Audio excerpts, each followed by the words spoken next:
Guerreiros, aqui é o Darlan do Toca dos Lobos e eu vou fazer esse vídeo para fazer um explicativo de como funcionarão as regras de operação SAR realizada no campo Toca dos Lobos e organizado pela organização do Toca.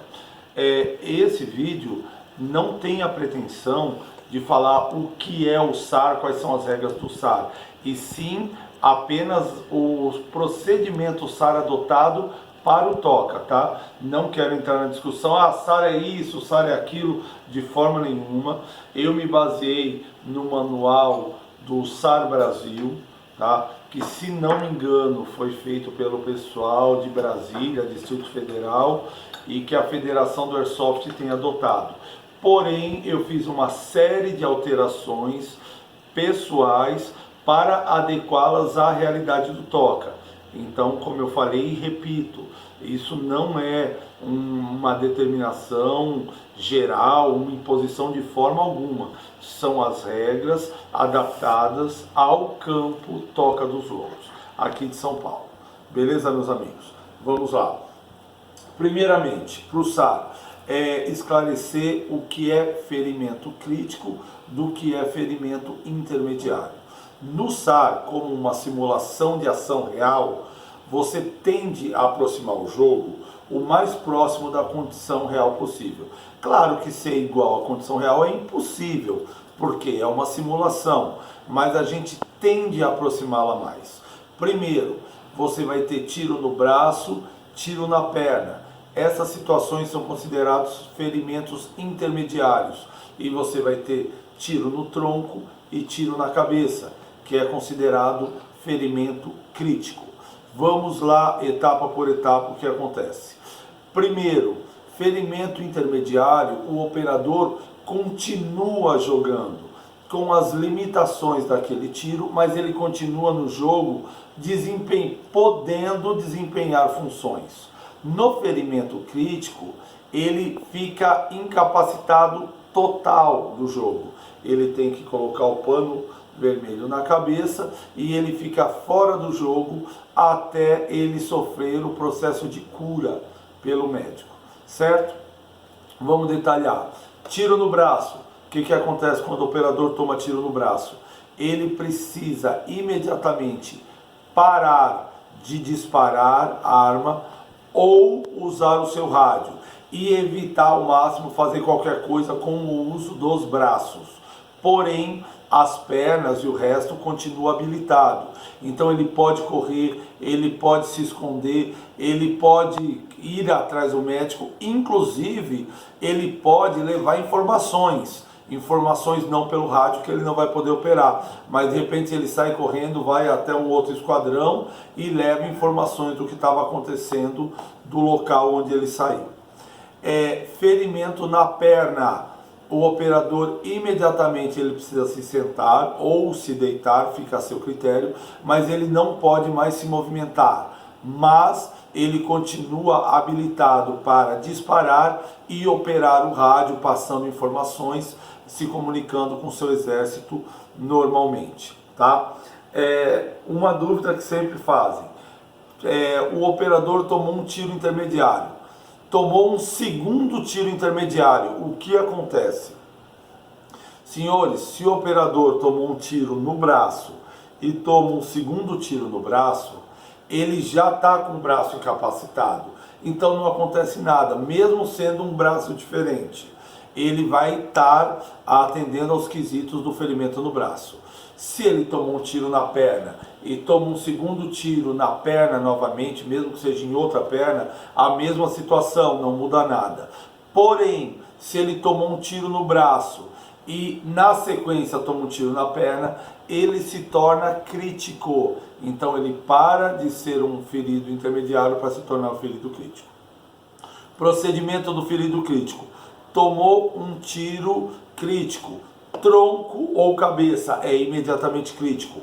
Ou tomou um tiro no braço e na sequência tomou um na perna, virou crítico. O que o operador tem que fazer?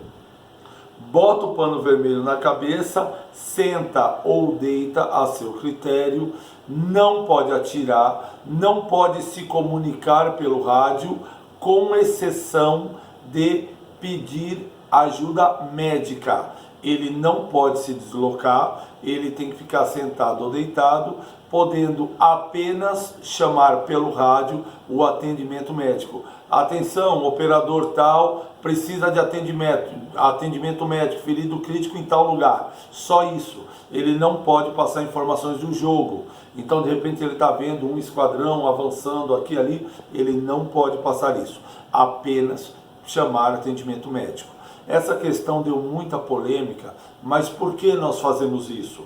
Para diminuir, minimizar a situação do operador que está num lugar isolado, num lugar ermo, foi ferido crítico, e aí ele fica lá o resto da missão, até o final da missão, por 3, por 4, por 5, 6 horas, sem ninguém saber que ele está lá, ninguém poder ir para lá, certo? Vamos agora falar sobre o processo de cura. Como que funciona o processo de cura, senhores? Por ser uma simulação de ação real, os operadores, eles têm as bandagens, tá? Com as quais o médico vai fazer a cura. Ou seja, o médico não cura o operador com a bandagem do médico. O médico chega no operador, pede a bandagem do operador ferido e cura o operador com a sua bandagem. A ideia do SAR é que a cura exerça uma limitação de movimento no operador, tá? Então, primeira coisa, o que acontece? Chega na cura, o médico vai lá, pega a bandagem, aí eu vejo o pessoal pegar a bandagem, primeira coisa que eles fazem, jogar a bandagem e abrir, estender a bandagem inteira. Errado, não pode acontecer. A bandagem tem que estar dessa forma, ter 1,80 m de comprimento, não será aceita a bandagem cortada, e a bandagem tem que ser aplicada na articulação principal do membro atingido. Então, por exemplo, tomou tiro no braço, o médico vai lá colocar, eu estou com um braço só, então é complicado, mas aqui, pronto, ele vai estar passando a bandagem na articulação do cotovelo, de forma a limitar por volta de 50% até 70% da mobilidade articular, certo? E por que isso tem que ser feito dessa forma? Você não pode esticar toda a bandagem e enrolar rapidinho, porque a demora da cura também faz parte do SAR, simulando um pouco o tempo que o médico gastaria para fazer um atendimento, certo? Então esse tempo que no SAR é considerado em torno de 1,5 minutos mais ou menos, faz parte do protocolo do jogo, certo? A mesma coisa se for na perna. Se o tiro for na perna, o que acontece? O médico vai ter que passar a bandagem na articulação do joelho, de forma a limitar a movimentação desse operador, certo? E se o tiro for no tronco ou na cabeça, um ferimento crítico, o que acontece? O médico vai passar no tronco. Desta forma, mesmo que se for na cabeça, vai ter que ser colocado no tronco a bandagem e de forma que não fique nenhuma ponta solta. Então, ele enrola, quando chegou na ponta final, dá um nó ou só prende de forma que a ponta não fique solta, podendo enroscar em coisa nenhuma. Certo, senhores? Então, esse é o procedimento de cura. Por que não é feito na cabeça? Para não atrapalhar a máscara, não atrapalhar o olho, não atrapalhar os itens de proteção facial do operador. Certo? Deixa eu anotar aqui outras dúvidas que aconteceram. Uma dúvida que apareceu. Tirar a bandagem. Não vai poder tirar a bandagem. Pô, Darlan, mas conforme o operador tome 1, 2, 3 tiros, ele vai parecer uma múmia. É isso mesmo. A limitação de movimento do operador também vai ser uma sequela dele ter sido alvejado. Então, quanto mais alvejado ele for, mais limitações físicas ele deve ter. Então, as bandagens não serão retiradas, ele vai ter que ficar com todas as bandagens até o final da operação.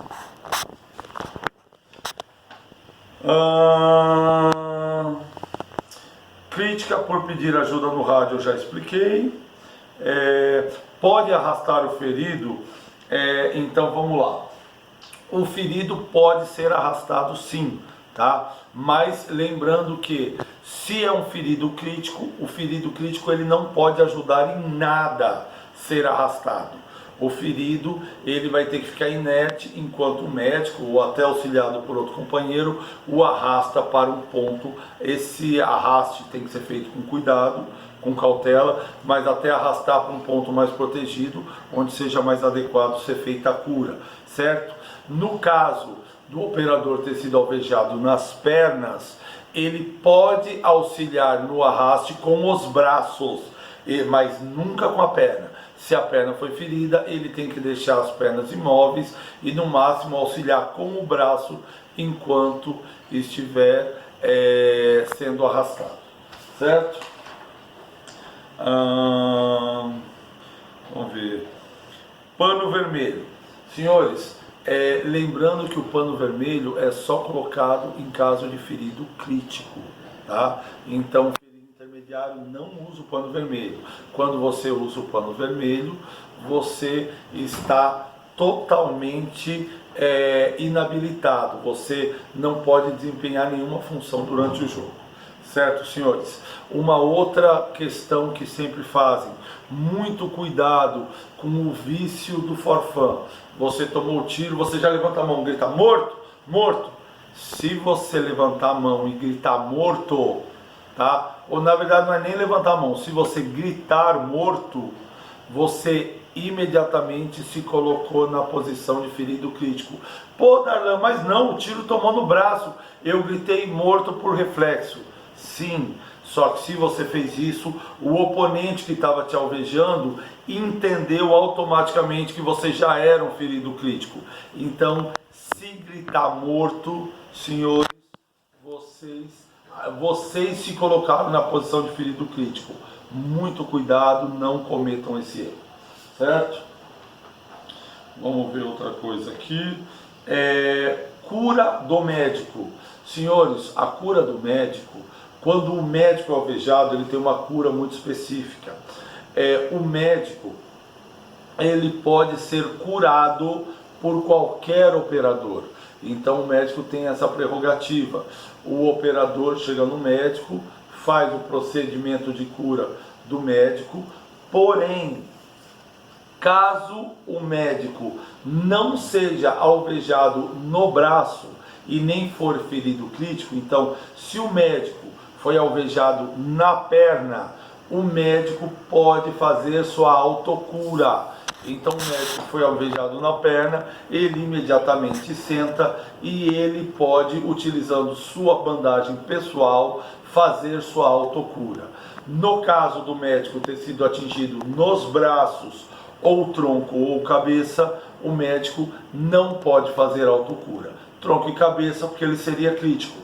Caso ele tivesse sido alvejado nos braços, teoricamente ele perdeu a mobilidade dos braços, ele não poderia se curar, certo? Então vamos lá. Cura do sniper. O sniper, senhores, ele terá autocura, certo? Então o sniper, no caso dele ser alvejado, ele vai adotar o procedimento. Então vamos supor que ele foi alvejado ou no braço ou na perna, ele senta, ele mesmo vai fazer o seu procedimento. Pô, Darlan, mas se ele foi acertado no braço, ele vai poder fazer autocura? Sim, o sniper vai poder fazer autocura. Por quê? Porque o sniper normalmente está sozinho. e ele tem essa prerrogativa então para que ele possa se permanecer no jogo. Em contrapartida, o sniper entra com metade das bandagens, enquanto os operadores entram com 4 bandagens, os snipers entram apenas com 2. Lembrando que caso o sniper tenha tomado um tiro crítico, tronco ou cabeça, ele imediatamente coloca o pano vermelho na cabeça, senta e aí retira o pano vermelho da cabeça para começar o seu procedimento de cura. Caso o sniper tenha tomado um tiro no braço ou na perna, ele já vai sentar e nem vai colocar o pano vermelho na cabeça. Por quê? Porque o pano vermelho significa que a pessoa está fora de combate, ela está inabilitada total, certo? Então, no caso do ferido crítico, ele pôs o pano na cabeça para mostrar que foi atingido o ferido crítico, sentou, só que para ele poder começar o seu próprio procedimento, ele retira o seu pano na cabeça. Lembrando que vale a regra da perna, vale para o sniper. Se ele tomou um tiro na perna, mesmo durante o seu processo de cura, ele pode continuar atirando também, certo? Vamos ver aqui mais. Senhores, segundo tiro intermediário já expliquei, então que se tomar um segundo tiro, você vai virar intermediário desde que seja membros diversos. Ricochete não é considerado, a não ser aqueles oriundos de granada, certo? Senhores, em qualquer dúvida, e haverão muitas dúvidas, tenham em mente que no SAR pensem como se fosse uma situação real. Vistam esse personagem. Quando vocês jogam SAR, cada operador veste a roupa do personagem de um soldado numa ação real. Então, qualquer situação que vocês tenham, que vocês se deparem, pensem como sendo uma ação real. Lembrem que é item obrigatório o pano vermelho, levar as 4 bandagens, 2 no caso de sniper, e o apito. Isso é obrigatório, não pode jogar sem isso. O apito é para caso de ferido real, tá? E levem sempre muita honra, muito líquido para hidratar, um alimento leve, uma barrinha de cereal, uma fruta leve, para durante o jogo vocês ingerirem. Em hipótese nenhuma, algum operador pode abandonar o campo de jogo. Qualquer operador que abandone o jogo por conta de minha arma quebrou, vou levar lá na safe zone, quero ir no banheiro, quero comer alguma coisa, estou sem beber, abandonou o jogo por qualquer motivo, você está fora da operação, você não retorna ao jogo, fica lá na safe zone esperando a operação acabar, certo? É permitido na SAR você emprestar magazine e compartilhar sua munição com seus companheiros. Isso é totalmente liberado, certo? No SAR você tem alguns especialistas. Primeiro especialista, você tem o técnico armeiro. O que acontece com o técnico armeiro? Quando você toma um tiro na arma, imediatamente o operador considera essa arma inabilitada. Ele não pode mais usar essa arma. Se ele tiver uma secundária, ele pode usar a arma secundária normalmente, mas essa arma fica inutilizada até ele conseguir chegar a um técnico armeiro que vai reparar essa arma colocando uma abraçadeira, uma fita Hellermann ou enforca-gato no cano da arma. Quando o técnico armeiro fizer esse procedimento, essa arma volta a ser utilizada. Não existe limite para essa arma ser reparada. Essa arma poderá ser reparada quantas vezes for necessário. Existe a figura do médico, que eu já expliquei que é exatamente a pessoa que faz a cura. Existe a figura do engenheiro. Quem é o engenheiro? O engenheiro é um operador normal, assim como o técnico armeiro, assim como o médico, todos os especialistas participam do jogo, combatendo, atirando, fazendo todas as funções de um operador normal, com essas funções específicas. O engenheiro, ele pode consertar coisas, consertar um rádio, consertar um veículo, ele pode construir coisas, construir uma barreira, construir uma ponte, ele pode destruir coisas, pode ser um engenheiro perito em explosivos, por exemplo. Então o engenheiro, ele tem essas funções. E eu posso ter outros especialistas, tá? Então eu posso ter, por exemplo, um especialista em comunicação, posso ter um especialista em cartografia, por exemplo, em mapas. Então aí fica totalmente a critério da organização. Senhores, qualquer outra dúvida estamos à disposição. Esse vídeo foi só para passar um geral, um resumão do procedimento SAR adotado nas operações do campo Toca dos Lobos. Espero ter ajudado, ter tirado as dúvidas de vocês.